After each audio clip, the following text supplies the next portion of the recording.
She stole a child, born of the ocean. But now, the sea has come to take him back. A mother's love, unshaken. A kingdom's fate, uncertain. And a secret, too powerful to hide. But when the tides rise, and the battle begins, who will survive when the ocean demands its own?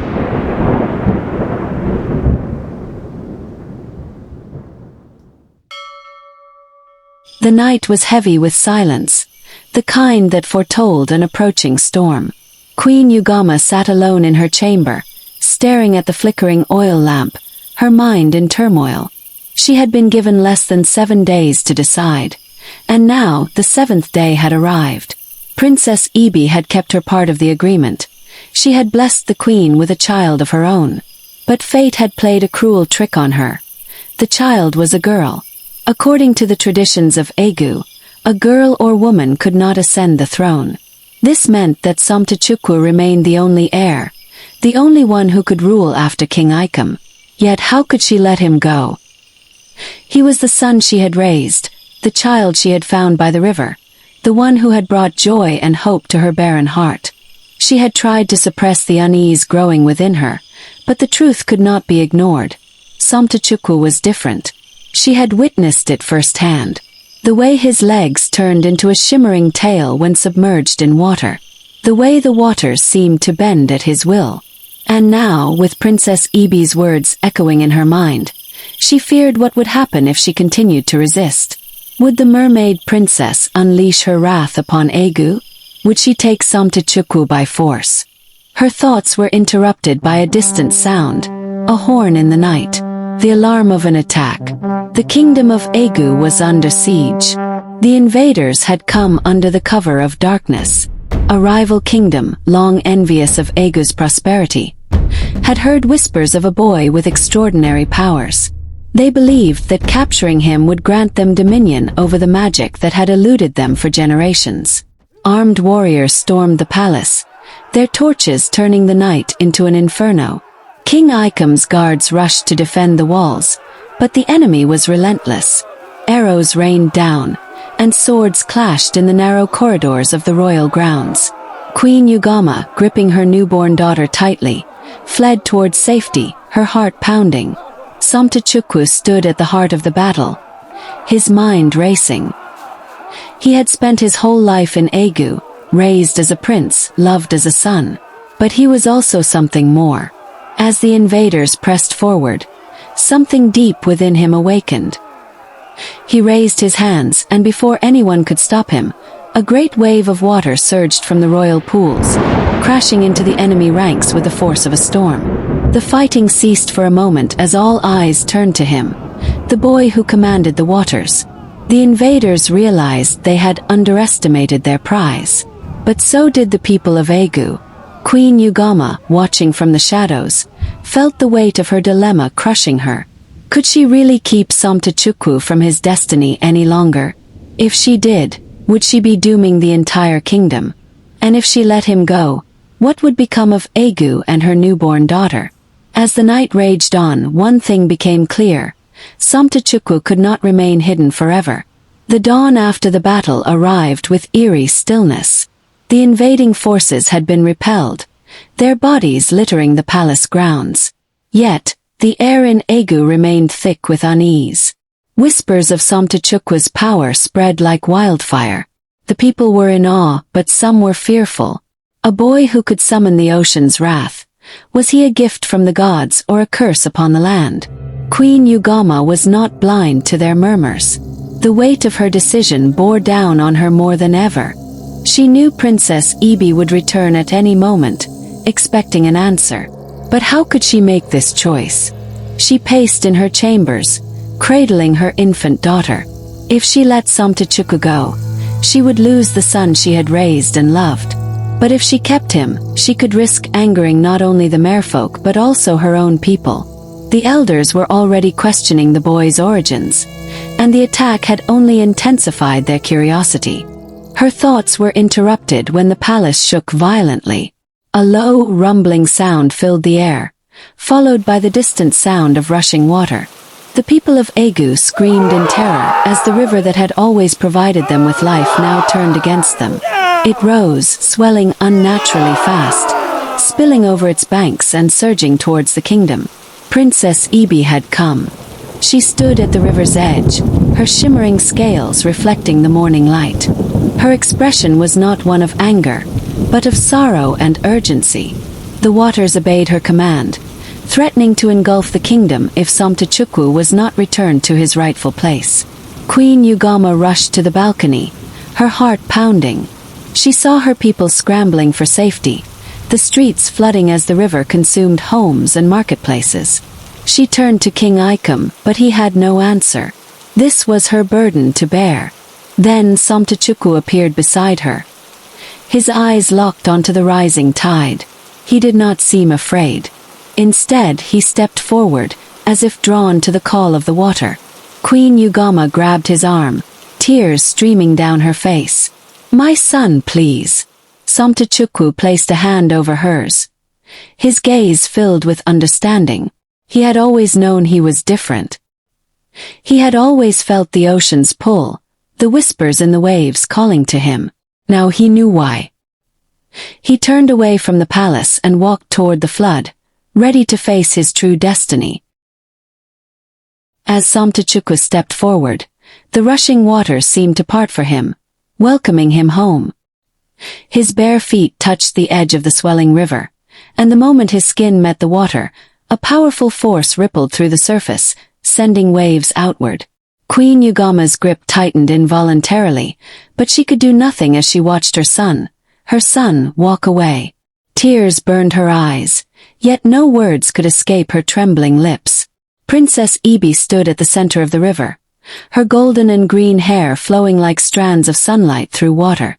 She stretched out her hand, her gaze locked onto Somtachukwu. "You have always belonged to the waters," she said, her voice carrying across the stunned silence of the villagers. "Come home, Somtachukwu." Without hesitation, he placed his hand in hers.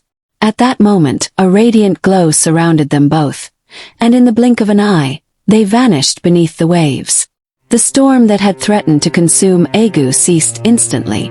The raging floodwaters receded as if they had never been there, leaving only soaked earth and broken debris.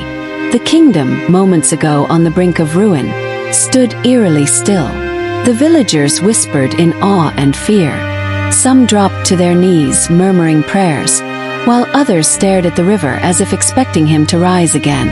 Queen Ugama fell to her knees, clutching her chest as grief overwhelmed her. She had wanted so desperately to hold on to him, but fate had made its choice.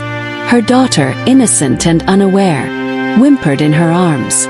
Meanwhile, beneath the surface, Somtachukwu's vision adjusted to the shimmering world around him. The water embraced him, filling his lungs without suffocating him. He could feel his body shifting, his legs dissolving into a powerful tail, his skin tingling as scales emerged. Princess Ibi watched him with quiet admiration. "Your journey is only beginning," she whispered, leading him deeper into the world he was meant to rule. Above on land, Queen Ugama wiped her tears. She had lost a son but gained a daughter, and though the waters had taken him, his legacy in Egu was far from over. The underwater cave was vast and illuminated by an eerie blue glow, its walls shimmering with bioluminescent corals. Schools of small glowing fish darted around, casting moving shadows across the cavern. As Somtachukwu stepped inside, the air felt thick with an ancient presence. The survivors, merfolk of different clans, warriors and elders, gathered around, their eyes wide with hope and disbelief. Some had scars from battles past, their expressions weary but determined. Among them were children clutching onto their mothers, their tiny tails flicking nervously. At the far end of the cave, seated atop a coral throne, was the octopus seer. Its large, swirling eyes seemed to pierce through time itself. Tentacles, long and draped with golden rings, coiled around the rocks, shifting slightly as it spoke. Finally, the key to Urama's end has arrived. A hush fell over the cave. Somtachukwu felt an unfamiliar weight settle in his chest. He had always known he was different, but now he was being called the key to someone's doom. His gaze flickered to Princess Ebi, silently pleading for answers. Princess Ebi stepped forward, her golden-green hair floating around her like a living current. "My son, king of the Merfolk kingdom, Urama is the tyrant who destroyed our kingdom. He killed your father and grandparents," she began, her voice heavy with sorrow. "He is not merfolk, yet he wields dark sea magic, the kind that corrupts everything it touches.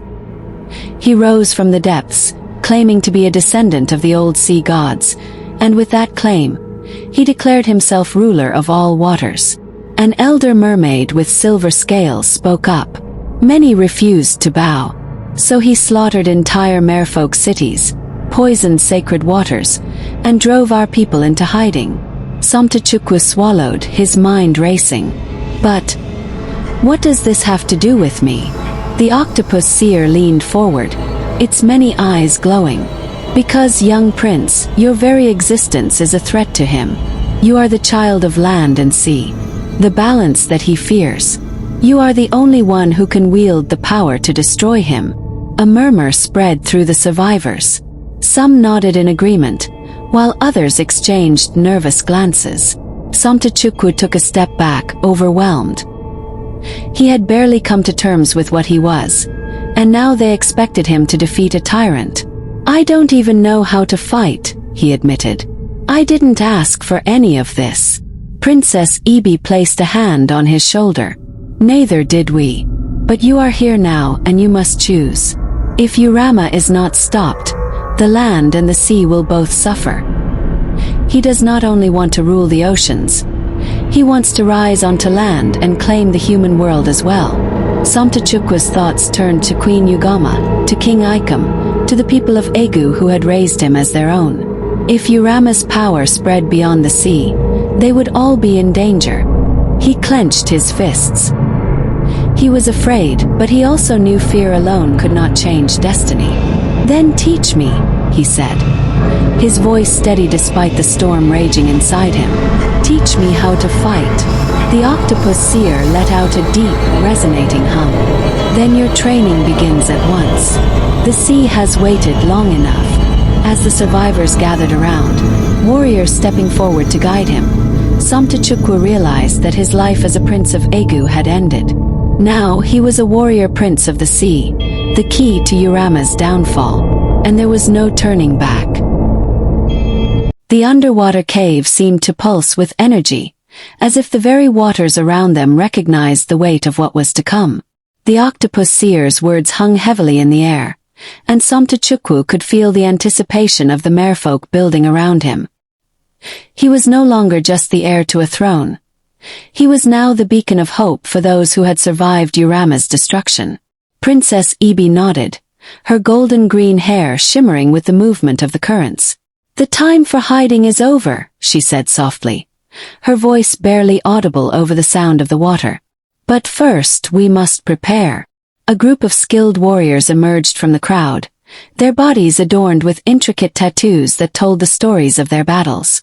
They looked at Somtachukwu with respect, but there was a palpable tension in the air. Expectation but also uncertainty. They didn't know him and he didn't know them, but their survival now depended on him. The seer's eyes narrowed, its many pupils scanning the young prince. "To defeat Urama, you must first learn control. The powers within you are not only of the sea, they are of both land and water. You are a bridge between two worlds. But that balance is fragile. If you lose it, both will be destroyed." Somtachukwu's heart raced. He had always felt an odd connection to the sea, but the idea that he was more than just a part of it, that he had the power to destroy Urama, felt overwhelming. One of the warriors, a tall merman with sharp eyes and a scar running across his chest, stepped forward. "I am Kalen, a warrior of the Eastern Reefs. I will train you in the art of combat. But first you must understand the magic of the sea.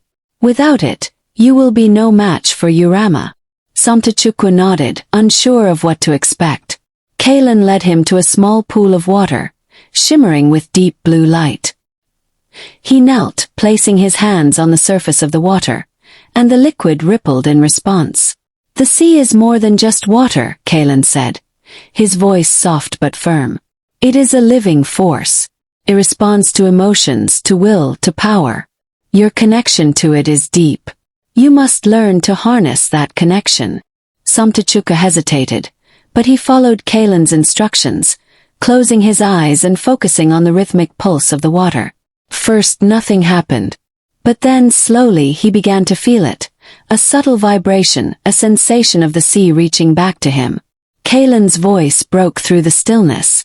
That is the first step. The sea listens, but it is not easily tamed. It will test you. But if you can find harmony within yourself, you will wield its power. The next few days passed in a blur of training. Samtachuku learned to harness the water's power, shaping it, controlling it, and channeling it into his growing skills as a fighter.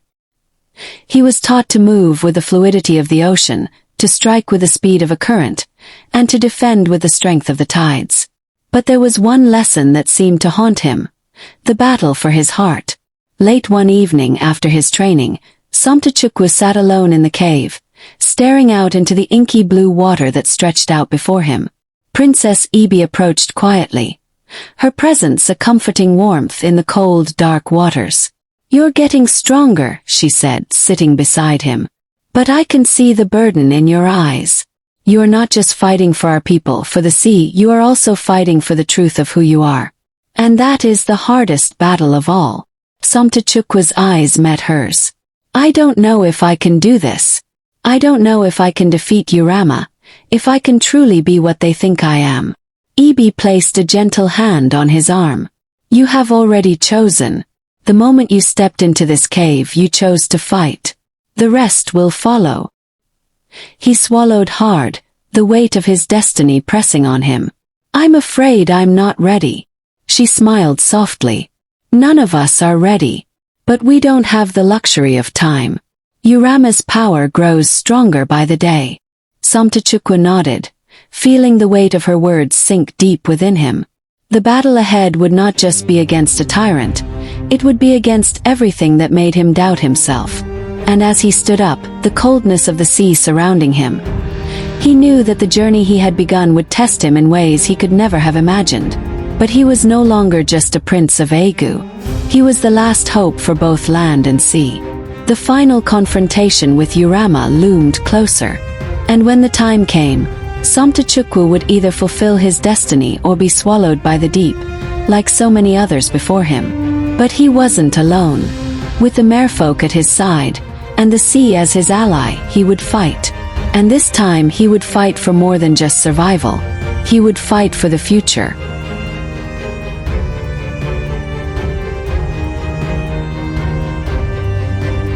Thanks for tuning in. Be sure to stay connected by leaving your thoughts in the comments, giving the video a thumbs up and subscribing to the channel. Hit the notification bell so you're the first to know when a new content drops. We appreciate your support and look forward to seeing you in the next video.